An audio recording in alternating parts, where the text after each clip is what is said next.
Well, according to Martinus, all living beings are eternal living beings, and many people says that's religious. It's a kind of belief. Do we have an afterlife, or do we live eternally? But you could also look somewhat more scientific upon the case, and I mean there's only two possibilities. You can have one life, or you can have eternal life, or life can have had a beginning, or life do not have a beginning. And who can prove one is right or wrong? And Martinus thinks that you cannot create something out of nothing. You cannot create energy out of nothing. You cannot create life out of nothing. So it's impossible if once several 100 million years after Big Bang, by accident, life was created. You cannot explain scientifically how life or consciousness came around from nothing. So in a way, I think the argument with the energy just exists. It has always existed and will always exist. To me, that's the most logical. But also the phenomena, consciousness and life is also eternal. So Martinus' whole work is based on this view of eternity. His work is called Martinus Cosmology, Martinus Spiritual Science, but he also called it the eternal world picture.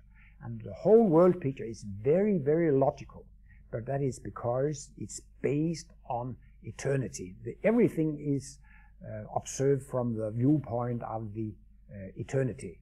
So, but we have a body, we have a physical body, and in Martinus' analysis it's very important to distinguish between created things and eternal things.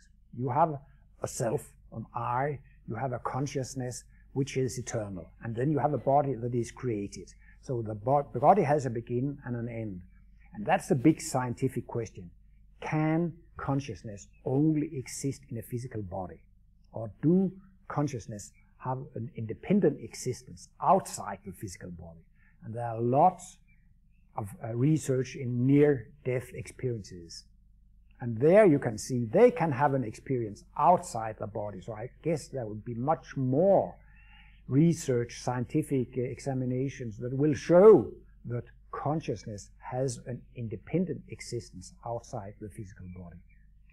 And then if you only have one life, the life is very unjust, it's illogical, and it's not an expression of love.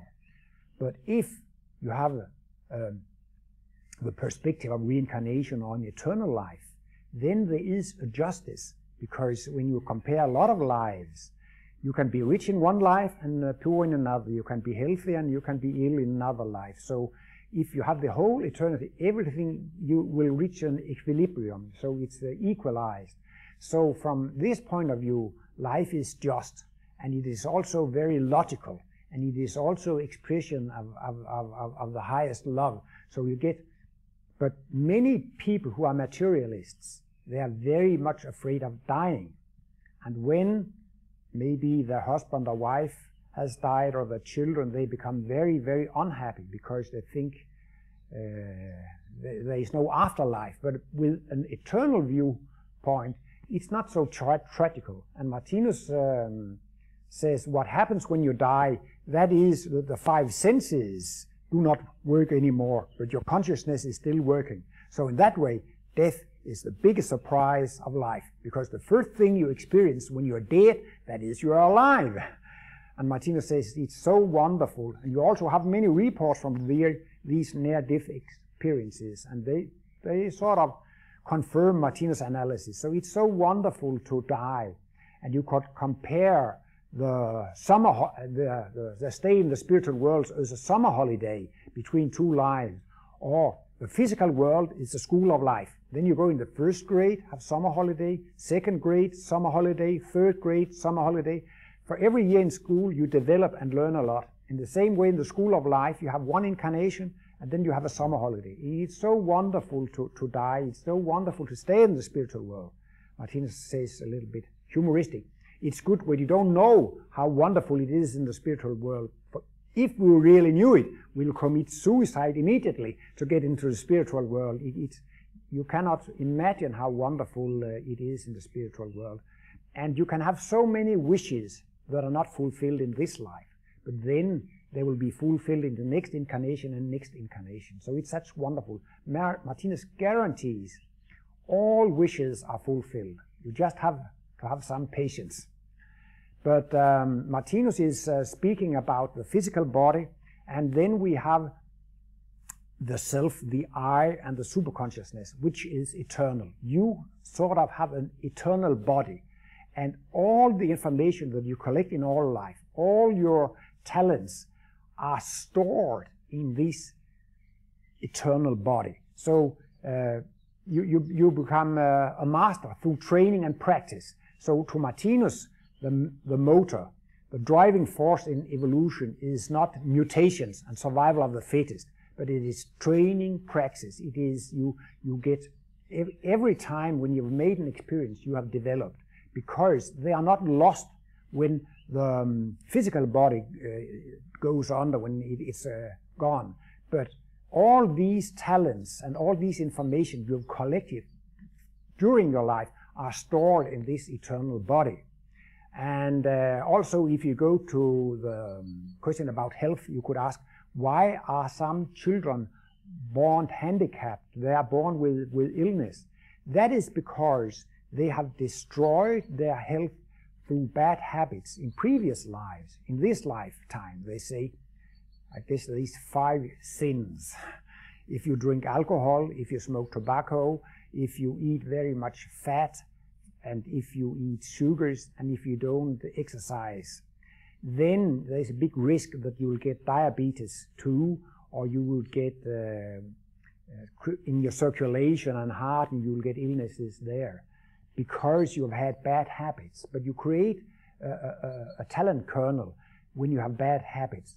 And if you have bad habits in one life, you can more or less damage an organ. But then Martinus says you have also damaged your talent for creating a new healthy organ. So if you are born with an organ that doesn't work that well, it's because you have destroyed it through bad habits in previous lives. So you sort of have a health capital. So you transfer your health state from one life to the another life. For that reason, it's very inspiring for a more healthy life. Maybe you could accept that you would die from lung cancer or some other heart disease 10 or 20 or 30 years before. Then the problem is solved because I'm dead, and then there's nothing. But the problem is not solved, because if you have destroyed your organs, you will be born with weak or defect organs in next life. But how do you then become healthy again? And then Martinus' explanation is the way back to normality is just simply to live normal, live in a normal way. So that is also very good to know.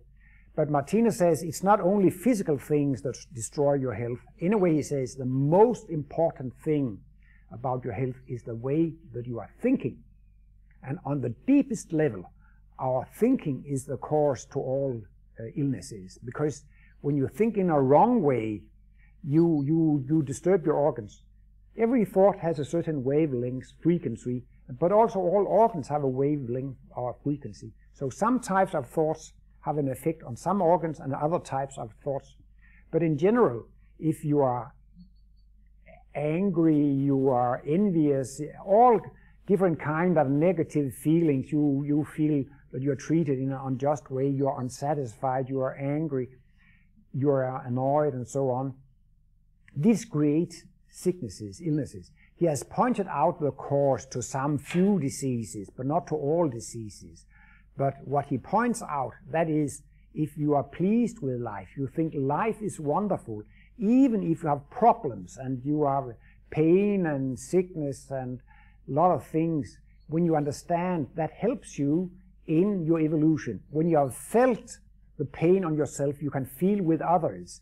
So that makes you more humane. So if you can be grateful to all pleasant things and all unpleasant things, then you get this thought world, I'm satisfied, I'm pleased, I'm grateful. And that is the best way to create perfect health.